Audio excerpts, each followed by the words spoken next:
கிராமம். பசுமை நிறைந்த வயல்கள், நடுவே பெரிய ஆலமரம், பக்கத்திலே ஓடும் சிறிய வாய்க்கால். இந்த கிராமத்தில் ஒரு பிரச்சனை இருந்தது. முரட்டு மயில்.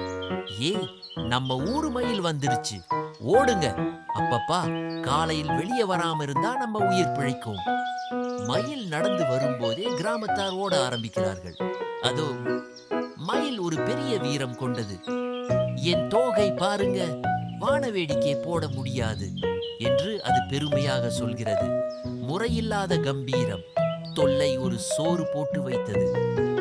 ஒரு நாள் கிராமத்தார் ஆலமரத்தடியில் கூடி பேசினார்கள். இந்த மயிலை ஒத்துக்கணுமா இல்ல ஓட்டணுமா? நம்ம ஊரு பிரச்சனை ஒன்னே ஒண்ணு, இந்த முட்டாள் மயில். ஆமா, யாராவது இதுக்கு டிராப் வைக்கணும். அத்தனை பேரும் யோசிக்க, ஒருத்தரும் பேசல. அவங்களுக்கு தெரியாமல் ஒரு பக்கம் யாரோ சிரித்துக் கொண்டிருந்தார். அவனுடைய பெயர் பட்டிக்காட்டு ராமசாமி வாலை. உடம்பில் போட்டு குரங்குகள் ஆட்டமாட வைப்பான், புறாக்களை பேச வைப்பான். ஐயா, இந்த மயிலை மட்டும் ஓட்டிடுங்க. மயிலா? அதெல்லாம் எனக்கு குழந்தை விளையாட்டு. கிராமத்தார் ஆச்சரியமாக பார்க்க ராமசாமி கையை தடவினார். டிராப் ரெடியா? இந்த மயிலை சமாதானப்படுத்த முடியாது, ஆனால் ஓட வைக்கலாம். எல்லோரும் ஆச்சரியப்பட்டனர். எப்படி, இது சின்ன வேலையா?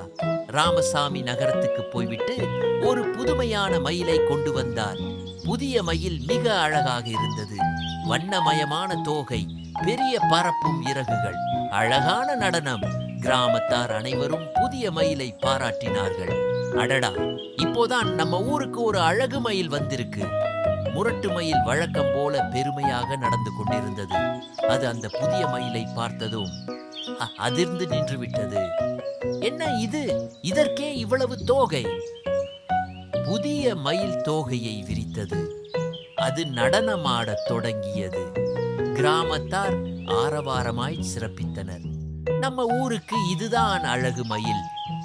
நான் தோகையை விரிக்கிறேன், நானும் விரிக்கிறேன், நான் நடனமாடுகிறேன், நான் இன்னும் அழகாக ஆடுகிறேன். மயில் ஒரே குழப்பம், நானா இவனா? நான் தான் உண்மையானவனா?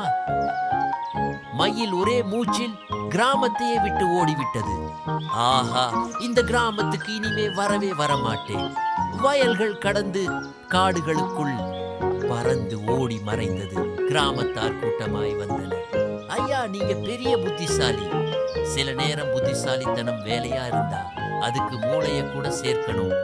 மயில் மறுபடியும் கிராமத்துக்கு வரல. கிராமத்தார் வாழ்க்கையை சந்தோஷமாக வாழ ஆரம்பித்தார்கள். பட்டிக்காட்டு ராமசாமி அடுத்த ஊர் தொல்லையை சரி செய்ய கிளம்பிட்டார்.